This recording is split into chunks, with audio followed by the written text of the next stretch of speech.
Over the years, then that happens all the time with campaigns. But the first time that, मैं ऐसा ही सोचा और ऐसा हो गया is now getting very embarrassing. So all this is going to come. I'm just wondering when it started. Welcome to Creative Talkative with Ketki Tewary. Yeah, we're creative and talkative. There's no stopping this. There's no topping this. Time to explain what's in our veins, what's in our minds. Take a peek into these lives. Yeah, we're creative and talkative. There's no stopping this. There's no topping this. Today on Creative Talkative, we are getting talkative with Agnello Dias, who is a stalwart of the Indian advertising industry. He has been a recipient of several Indian and international industry accolades, including winning India's first ever Grand Prix at Cannes and first ever titanium integrated lion. He has been jury and also featured through award books for The One Show, Clio, D&AD, New York Fest and many more. We get him to talk about his radical journey in a simple, grounded manner, just like he is.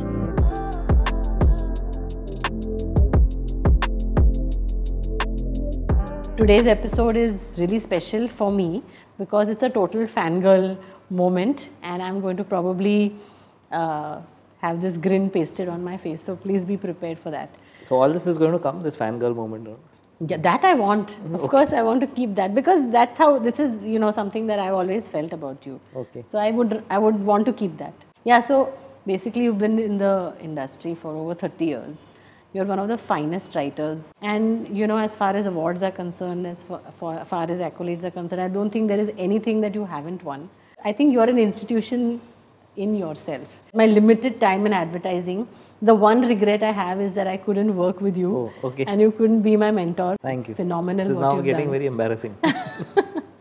Okay, so let me embarrass you a little more and ask you, how does it feel to be so perfect, like almost flawless? And I don't think I am perfect or flawless. I don't think anybody is, because if any of us were perfect or flawless, they would not be very boring. So we have our rough edges. We just try to show the better side to the world and keep the other side hidden. Some of us do it better than others and some of us don't. So advertising was by chance or by choice? It was by chance. I don't think 90% of the writers at that time were all by chance of the 80s and 90s, because of the simple reason that there was no advertising writing course in existence. For art, there was JJ and Baroda and whatever. Yeah. For copy, there was nothing. So there was the invention of the copy test is that how do we know, write some copy test. Now you have Mica and all these schools and all that. So all of us are, including the people who hired me also were by chance. So after school, I went to a college in Vadala over here, which is called Ambedkar College. Okay. So you heard of Shootout in Vadala? Yes. I have seen the Shootout live. Oh, you have? Yeah, okay. It's the only shootout I've seen in my life, but I was standing there. Oh. Actually.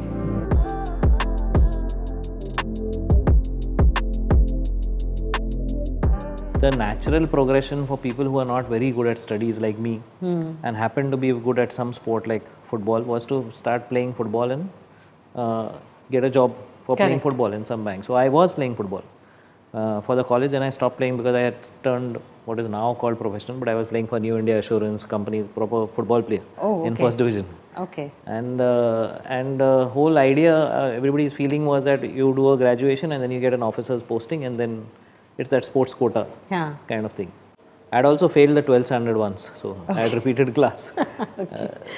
So for the 6 months or 1 year, I was doing a temporary kind of these jobs where I remember for Seat tires, they'll give you stickers and you go and paste them on the bumpers of cars. So that it's a job. And you have to do it very skillfully, because if the car owner catches you, he'll beat you up. So you have to go hiding and paste all these stickers. So I used to do all that. When my brother told me to go and meet Sanjay Ghosh, that was the first time I realized that there is an industry called advertising. Otherwise, I used to think that people who make the products make the ads.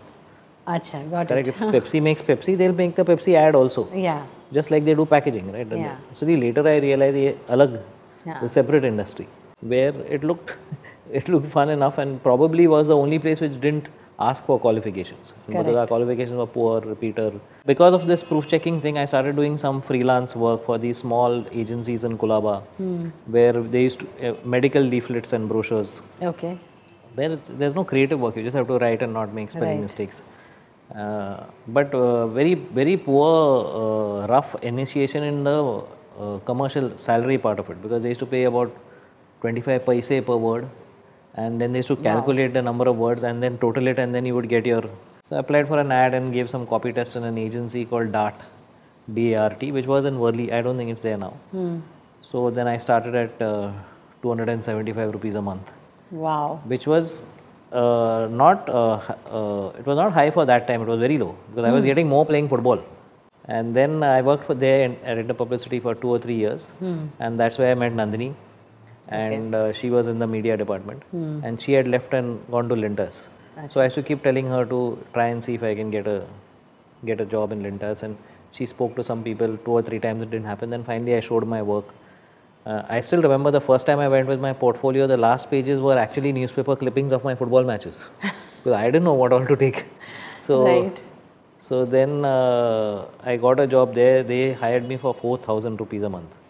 So I was so happy I got married.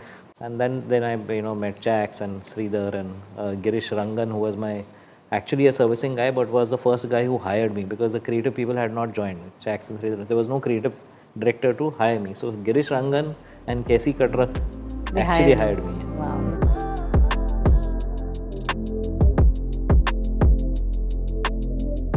India's first Grand Prix at the Cannes, and that was like, that was the beginning of a lot of international merits and medals coming our way. So it was like, what did that feel like to be like the One first? of the things that used to happen when I used to speak to judges and all there is, in the first round, they spend a lot of time on certain entries that they are familiar with for various criteria. It may be from a country that is known for good work, like Brazil or Singapore or US, or it may be from an agency that is known for good work, or it may be from a client that is known for good work. But India was never in the reckoning, and the biggest insight about Cannes, unlike any other sport, is the toughest round to get past is the first round. If you get past the first round, very likely you'll get a good medal. That first round is when all the best work goes out. For many years, it was an uphill task, because India has never come up only. So many times we used to ask judges that, did you see this work? We have not seen it, even though it's gone past him. For a campaign, it's always tougher, because what happens is, in an ad, you may do one good ad and one good film, and that is good, it's ho gaya. Correct. But in a campaign, there are 30-40 ads, 8 or 9 films. So all of it collectively has to be, good enough for the campaign to win. You can't say, have one good piece in that and the others are bad, then you don't win. I have a few of my favorites of all the work that you've done. You've done phenomenal work for Airtel and Pepsi, and but I remember your Thumbs Up, the bungee jumping campaign. So how did that happen? That was one of your firsts. Yeah, so probably the first campaign where I got known outside the agency. Okay. Otherwise, inside the agency, everybody used to think I'm good, but outside nobody knows. Some junior guy doing some work. But when I got noticed outside the agency was probably with Thumbs Up, and it was because I think Thumbs Up had just been bought over by Coke. Okay. And those days nobody was doing action, sport or anything in India. So they were doing song, dance, like Gold Spot was doing the Zing thing and all that. And even Thumbs Up was doing, song and dance and stuff like that. Nobody had thought of doing a story with an action film for a soft drink. Correct. You can do it for cars and all that. So we did this at the famous bungee jumping ad, where this boy jumps from the mountain and picks up a bottle from a truck, which in those days was like not only famous, it was very controversial, because I think it may have been one of the first ads in India where you have to put a warning. Which now everybody puts, but that was the first. That was the first one. But we got a bungee jump team from New Zealand. Ram Madhvani made the commercial. We came and executed the film with a real bungee jump at Khandala. So when we win awards and all over the years, there are some things which are recognition for your work, which are not an award, but it is an even bigger recognition, because that is like a true vindication of your efforts. So in Thumbs Up, there was 2 things. Okay. One was that the sports page of Times of India carried an article, normal article, saying India's first bungee jump was performed on Saturday during the shooting of a soft drink commercial. So it was a sports article. So not an award, they don't have to carry it in this. Right. So that was a novel thing for me at that age, that something that took birth or germinated inside my head, one day just sitting can be approved and can get sold, and people from Australia will come to shoot it and it can come in the paper. So that over the years, then that happens all the time with campaigns, but the first time that मैं ऐसा ही सोचा और ऐसा हो गया is a. You even knew about bungee jumping because I think the first time I saw or heard about something like this was that commercial. Yeah. Where I think a lot of people said, "Oh my God, what is this?" And then they figured that this is an adventure sport. So I knew about bungee jumping. Yeah. And the second thing was 2 or 3 years later, if you used to go to Khandala, now I don't know. But in that sightseeing tour of Khandala, A Point, Echo Point, O Point, this place where we shot was called Thumbs Up Point, and people used to go there and see it. Oh, acha. Yeah. Okay. So these are not awards, but they are, these are very memorable sort of things that you carry with you. Yeah. And you know that you have not entered it, nobody's judged it. It is genuinely what people feel. Right. So one of my favorite pieces of work that I've read of yours is the Bajaj Caliber. The entire campaign actually, the print ad, which is one of my favorites, the Unshakable. Yes. Yeah. So that also has a story, right? Something happened at Auto Fair. So in their brief, they said we want to celebrate the loser. Okay. Celebrate struggle. Okay. Because very few people win in life. 99% lose. They are all struggling. That was a brilliant insight. Right? Never an ad is done for them. It's always done on the 1% who wins. Correct. So here's your challenge to me. They said that is losing and struggling ko glorify karna hai. Correct. So first I wrote the print, and then I wrote that film where that man goes with the. So it was all about losers. Yeah. World Cup came. Everybody used to do an ad at India. Where Caliber waited. The day India lost, then the Caliber ad came. What to do when we fail? So it was all about failure and losing. So 2 or 3 memorable things. I think for the song I went to brief Majroo Sultanpuri, who's no more, and I was very scared of briefing him because he almost speaks in Urdu. Correct, not even Hindi, and I have my Bombay Hindi. So I taken one guy, but he was a friendly guy. He's lived in Bombay, so he knew about the Bombay lingo. So then it became broke the ice, and he wrote that song. Shankar sang it. Yeah. Ehsan composed it, and I remember at one point the client or somebody, I don't know, they asked for 30 or 40 art pulls of each of the ads, and we gave it to them. We didn't know why they wanted, but 1 or 2 years later there was another gentleman I know who used to work for Kinetic, and he told me that you had done that Caliber Unshakable campaign, and I said yeah, and he said, what they used to do with your art pulls, and I said no. He's saying in the trade fair where all the stalls are there, so he was representing Kinetic, right? Right. So he's saying those written print ads were so popular that in the Bajaj stall, they almost, not much of a price, I think 10 rupees or some 20 rupees, they were selling the art pulls and people were paying money and buying the ad.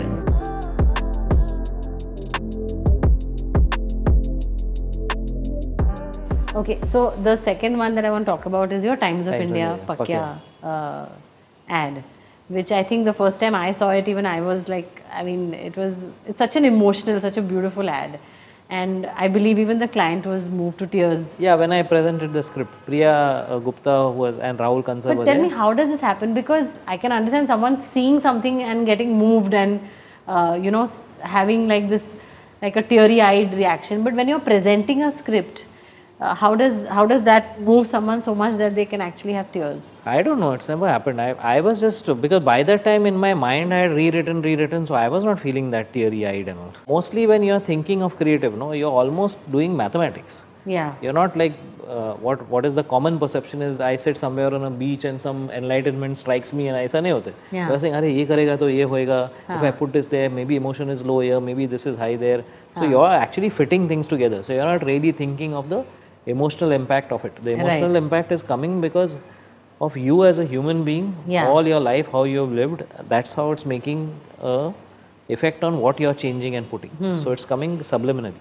I thought it was a good script because I was just trying to marry 75 years of Times of India, and I just took tragedy and happiness and put them together, which is what we call the Chaplinist graph of 2 extreme emotions. Okay. And when I was growing up in Parel, there was a boy called Pakya. So I said, let's name him Pakya. Call him Pakya. And the third one I want to talk about is the Nike one, the cricket one. Yeah. So that again is a very, first and foremost, it's very unlike a Nike ad to begin with. So how would you convince a client to do an ad like that?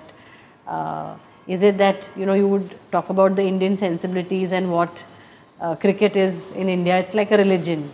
So when they came to us, all we said, I think broadly, in broad strokes, is that what was a gentleman's game played by people in whites on the English greens and having cucumber sandwiches and tea break and this break has come to India and become a rough, tough sport where people are playing in the streets and everywhere.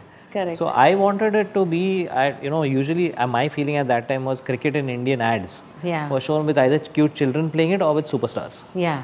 But the real cricket of 18, 19-year-olds is on the road where they are really playing hard cricket and bleeding and all that, I've played it, but I've never seen it in an ad. Right. Correct? I've not seen it in a movie also.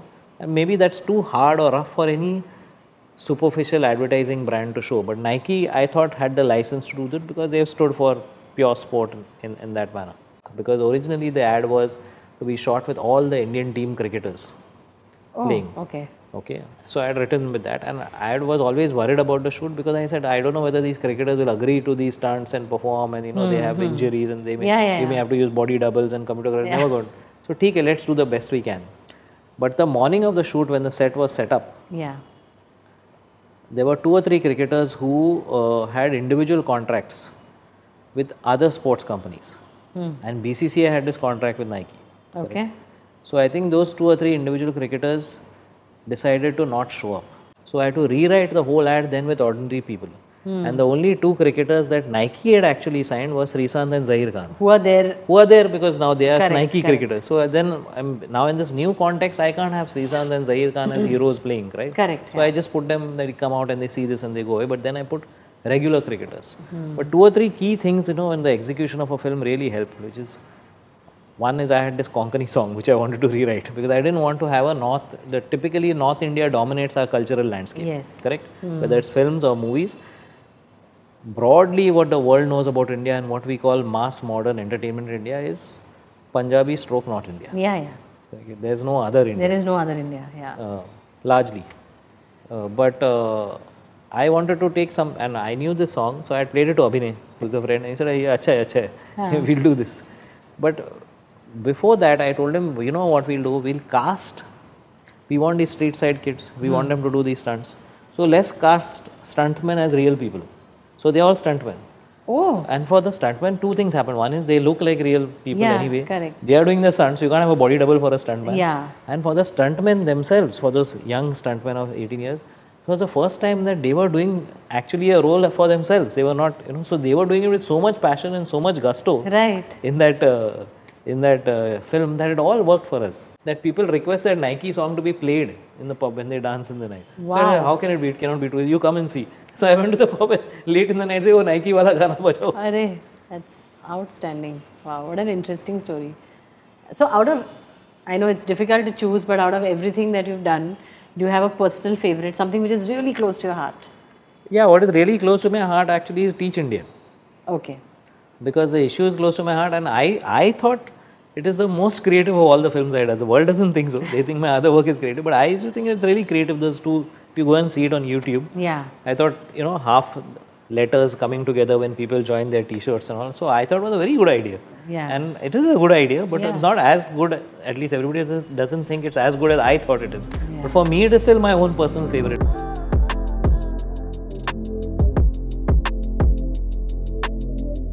How do you manage? Because I've heard you never lose your cool. No, I don't think that's true. I think I just don't show it. So I lose my cool or panic or I'm in turbulence inside me as much as anybody else. But somehow I've been genetically blessed with the kind of features that don't seem to show it on the outside. So it looks like I've not lost my cool enough. So then what is your mantra for stress management? There's no specific thing I follow. I just try and take a step back and look at the larger picture, which is in the larger scheme of things, how difficult or important this is. You're a dream to work with even for people who are not creative, as in, like account planners, and people say that, you have a strategic way of thinking. You can think like an account planner, and you have this watertight way of convincing clients when you have to really, step up and do that. So basically you make everybody's life easier and, So I don't I don't place too much importance in these functions like creative or account planning, because I just think that everybody is there to get the job done. So whatever it takes, if it involves me trying to behave like an accountant or a finance guy to get the job done, I'll do the best I can in that. So for me, I don't see myself compartmentalized like that in silos. I'm also a believer that creative function is not a superior function, it's just a different function. But a lot of the creative people think that because of the nature of the function they do, they're superior to other people. So they add that snob value to their work. It comes from the simple truth that creative can be evaluated subjectively only. There's no objective way of evaluating creative. Correct. And therefore posturing is one way of getting yourself evaluated. Posturing as, you're this crazy creative guy who just is blessed by the Almighty and you just close your eyes and ideas come to you. It's a great way of creating an aura around you. An aura for creative, because there's no other way. An accountant, if he creates his aura, they'll say, but the books don't show it. Correct. Or a banker or somebody who makes ball bearings, there is an objective way of measuring. You can't create an aura because that aura will be demolished by the facts on the page. That objective measurement is not there for creative. So you can pull off aura or posturing, all these, and therefore creative use the best things at their command. So there should be no ego in creative, because creative is just another function. Like a really good plumber to me is a far superior human being than an average creative person. Interesting. Okay, so one of the things that I read about you is that the kind of advertising that you like to do and what you actually ended up doing were pretty different. So you like to work on brands, think rationally, and brands which require some kind of logic, but most of your work is on the emotional side. I may have a tendency to think extremely logically and I almost many times think creative is actually mathematics. It's just a question of in mathematics, when you put these things together, you use digits and numbers. In creative, you use pictures and words and sounds and feelings. But when you're finally fitting it together, it is as mathematical or as scientific as a real science, which pictures you choose and all that. But because of the evaluation criteria for the two fields being so different, one just says mujhe acha laga and the other says here's the answer. That's why it's seen as completely different. But when I actually put the output to that, when I'm evaluating it, I try to evaluate it with an emotional feeling so that it doesn't show. So if you see the work that I do, I'm presuming that it doesn't show that I'm a logical, analytical, scientific mind. It shows like some creative guy did. That's the dream of every creative, that we will break our head and work hard and sweat bullets over rewriting and rewriting and rewriting like a laborer in a factory over doing something. But when it comes out, it should look like aisa hi aaya hai. So I have a favorite phrase, that the key is spontaneity. If you can fake spontaneity, then you've got it made. So the effort to look effortless is a huge effort. Correct. You say that our art is applied. So yeah, because true art cannot mix. Correct? A sculpture is a sculpture. You cannot call it a painting, or you cannot call it a poem. Correct? And a song is a song. You cannot call it a movie. The dogma and the grammar that applies to each art form is watertight. And that's why it is called a true art form. If you know this, you know this. Correct. But in the case of advertising, all of these art forms are advertising. Sculpture can be advertising, music can be advertising, sound can be advertising, literature can be advertising, pictures can be advertising. So we are actually curators. We are not creators. I've never thought like that. It's so interesting. We also happen to have a skill and a craft of creating. In case we cannot use this, some of us can write or some of us can draw. But you don't need to be able to write or draw to be an advertising person. You can just be an intelligent person who can make lateral connections, and you can be a very successful, good advertising creative person. We only use all these art forms to put together something that makes sense. Like cinema itself is 3 art forms. It is photography, it is music, it is literature. Right. Correct? And it is theatre. Yeah. All this together. Correct? Then there may be more in future which get invented. But somebody who did this say, I know a little bit of this, all of this. I know a little bit of literature, I know a little bit of camera, I know a little bit of music, I know a little bit of director. Correct? So in a limited form, he became a curator of 5 art forms in order to make a movie. We just use pure arts. We are the curators of the museum in which all these senses, oh piche lao, ye aage lo.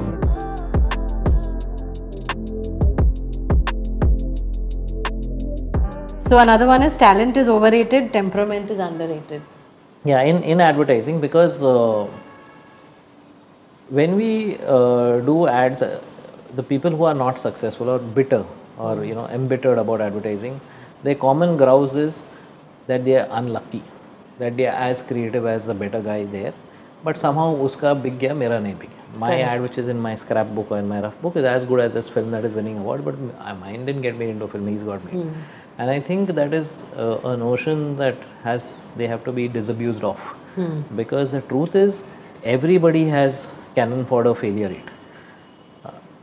Everybody's work gets rejected. The difference between a good creative guy and a bad creative guy is a good creative guy's 6th best ad is better than a bad creative guy's 6th best ad. First best sabka equal hai. So if you take a young boy from school playing cricket in Azad Maidan and you say cover drive khel ke batao, his cover drive will be as good as Sachin Tendulkar's cover drive. But Sachin Tendulkar can play it many times when the sun is hot and when the bowlers are bowling very fast in many countries of the world. That's why he's Sachin Tendulkar. Ek compare karega sab equal hai. And that is why the secret to success in commercial creativity is not talent. It is creative stamina. Wow. It is creative resilience. How many times, how strong will you come in your 6th best attempt? And the last one is, there's a difference between advertisement and advertising. So, what we normally call advertisement is what most of the multinational agencies have been doing for, the big agencies, networks have been doing for the last 100 years, which is print, television. Now, these are small facets in advertising, correct? The infrastructure, the ecosystem to execute this usually lay within the agency. Artist was there, typographer was there, finishing artist was there, writer was there. So every time we went, we used to suggest a print ad because we can do it, correct? But actually the client does not want a print ad, he just wants his brand to look good, correct? Right. You are going and saying every time that, please do a print ad and a television ad because you have this infrastructure in your organization. But imagine you didn't have an agency and a client just said, make me look good. You may would have just gone and said, kuch mat karo, just change the packaging. Or don't do nothing, just wait till you collect enough money. Correct. Because I don't have a bunch of copywriters to feed or a bunch of art directors to feed. I have to think of them. So my judgment on what is right for the client will get colored by the boxes I have to take at my end. Correct? Advertising is the whole of everything that a client would want to make his brand to look good. Some parts of that are advertisements. Right. Correct. Sometimes brand behavior. Look at Apple. For now they have ads, but earlier they didn't have ads. They never had the ads. Box they created was the advertising. Correct. The way it looked was the advertising. That they were communicating to people. Yeah. You got a feeling कि ऐसा type of company होगा. वो box ही देख के. We have not seen any ad. Yes. Correct. So that is communication. That is advertising. But it's not something that somebody would have recommended if they went to an agency. They would say film बनाओ, print बनाओ. They would not say ऐसा box बनाओ कि ये box देख के लोगों को. Right. So advertising includes all ways of making your brand come across in a positive light for consumers.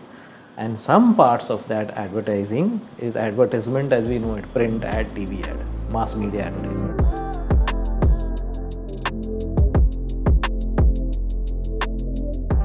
So you've always paved and walked on your own path and taken radical decisions, walked away from situations, things, positions that people find difficult, right?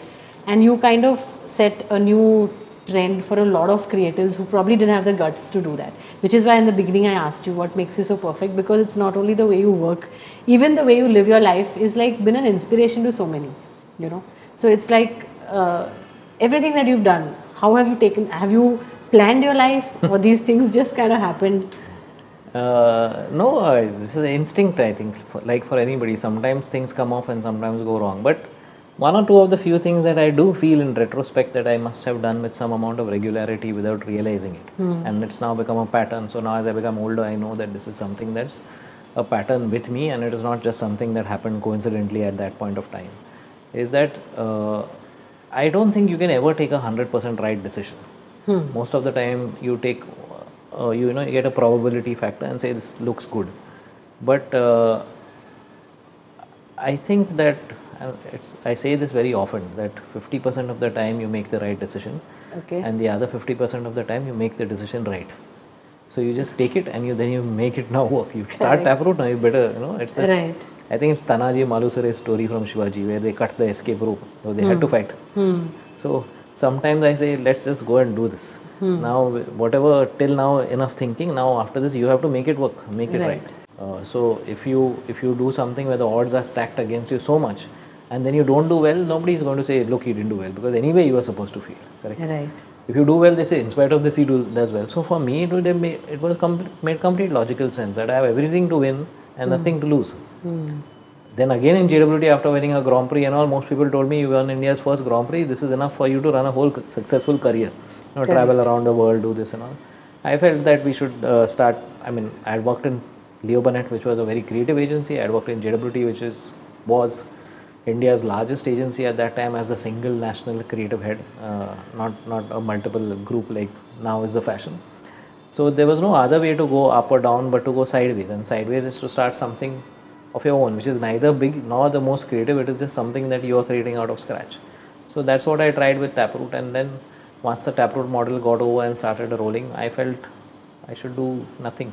I mean, I think to begin with, joining the industry when you did was itself a risk, right? Taking the plunge and, you know. Yeah, but for people in my position, it was not a risk because we had nothing else anyway. I understand. So I have this contrary theory to, you know, when people have this thing of sportsmen who come from poor places. Yeah. Correct, and then they do, in spite of all this. I think it's the easiest thing in the world. Aur kya karta hai? Like nobody would say, Arey yaar, dekho, you know, this guy started playing football and now he's not become a footballer. He has nothing to lose. The stakes are... It is the middle class guys like Dravid and Sachin and all who could have had a normal family life and a normal college. Still they chose this. That's a big decision. Right. Because they have a lot to lose. Correct. Correct. But people who come from, you know, these Brazilian soccer players or from slums, what are they to lose? Just try it. So I don't think it's a great thing, and it wasn't a great thing for me because nobody would have said, Arey yaar, he tried advertising and he failed at it. Yeah.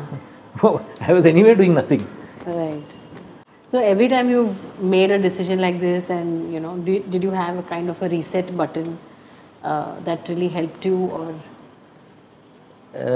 No, not really. I think maybe because of my background or because of the way I grew up, I'm pretty high on the desperation quotient. Okay. When I'm desperate, I'm quite good because probably I've seen the amount of seen how low you can get. So my desperation panic button is strong. Okay. And when I'm at that, I'm at fully. So whenever I do some change like this, it automatically kicks in, right? Because now you've done it. Right. Now you better do it right. So I get desperate and panic internally about things that I have to do much earlier than normal people would. But I have a favorite way of describing this for a creative career is that when all of us started, it's like a double engine train. Okay. The front engine is inspiration, the back engine is desperation. Correct. Okay. So now desperation engine is stopped because paisa hai, ghar hai, sab hai. Now the inspiration, something comes, I'll do it. Correct. But sometimes to some people, not me, who are geniuses like maybe Rahman or something, the inspiration engine itself is so strong that is enough. That is enough. Okay, then you become Da Vinci or Beethoven or Mozart or whatever. But for most normal people, we need both. We need thoda that and thoda this.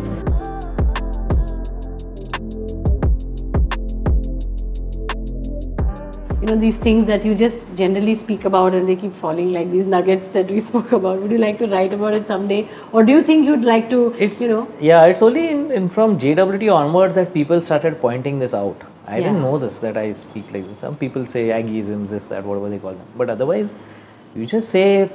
I mean, the whole reason for saying this is to try and communicate what you're feeling to the opposite person as best as you can. So you try and give some analogy, example like how I'm giving you. It's only so that you understand better what I'm saying. But I've never thought of it as if I say this, it will sound damn cool and sound damn funny. Now people are saying that no, this and all. But otherwise, I have never felt that. So I have never written anything down. Now that you're saying this, I remember having said that. Maybe it's time to do that, right? Put it down and make a book out of it. It's going to be like a bestseller, like the first ad which sold. No, everything is there on the internet. So I'm quite dismissive about what I do or what I've done or what I'm capable of. Now, I didn't think I'm dismissive. I think I'm pretty realist about what I've done or do. But people around me say you're too dismissive. You make light of the fact that you've done all these campaigns and all. But I just think it's not rocket science. It's pretty simple. You be in the right place at the right time. You hang around for 30 years like I did. You'll get this many campaigns. If you had not left and you had worked for this many years, you would also get this many campaigns. Everybody will get. You just have to be there, and so it just comes and falls by default in your plate. But everybody thinks I'm being overly modest now, but I think it's true. You just be there around in these agencies, kuch na kuch acha niklega. Thanks so much. It's been like, I can't tell you, it's been enlightening speaking with you. And I don't want to make it sound so formal, but it's a fact. If you sit where I'm sitting and if you hear this whole conversation, play it back from where I'm hearing it, I've learnt again. So like I say, all these nuggets that you speak about, they were so well known that even people who didn't come in direct contact with you, I'm sure this is like the first that's happening to you, where someone has told you that, I've been following your journey and I'm almost coming across like one psycho, No.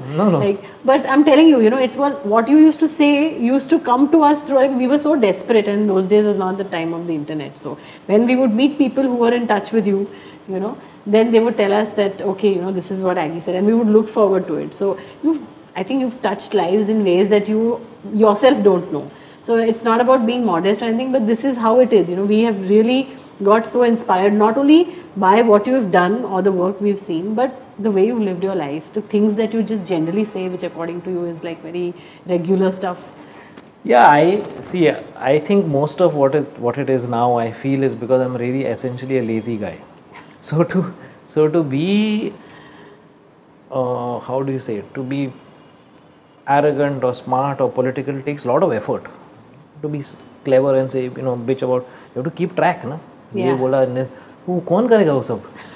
Better to, so you have to be energetic and have stamina to constantly, do this. Right. So most of what I do is common sense, because that is the shortest way of doing it. It's a shortcut. It's the laziest way of living a life like this, is to just not do anything.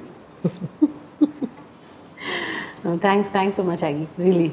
Thanks for sharing. Anything else you want to say? I mean, I would love to listen to. I think I've not spoken so much since the pandemic started.